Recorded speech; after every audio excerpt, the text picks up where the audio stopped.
তো ভিক্টোরিয়াতে গিয়ে এর ভেতর দিকটাতে আমরা কি কি দেখলাম বা কি কি করলাম সেগুলোই তোমাদের সাথে আজকে শেয়ার করব। তো প্রথমেই আমরা চলে গেছিলাম ভুল দিকটাতে, যেটা অ্যাকচুয়ালি এন্ট্রি পয়েন্ট ছিল না, এক্সিস্ট ছিল।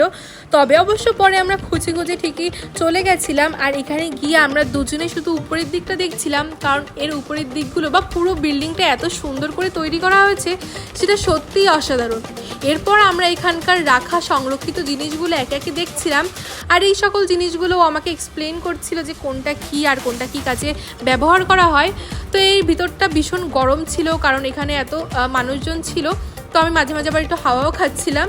তো এই জিনিসটা ভীষণ অদ্ভুত ছিল, যদিও বা এটা কী সেটা এখানে এক্সপ্লেন করা ছিল, লেখা ছিল সব কিছুই।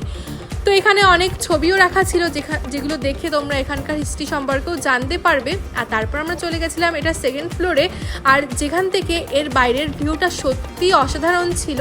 তো দেখা হচ্ছে নেক্সট ব্লগে, বাই।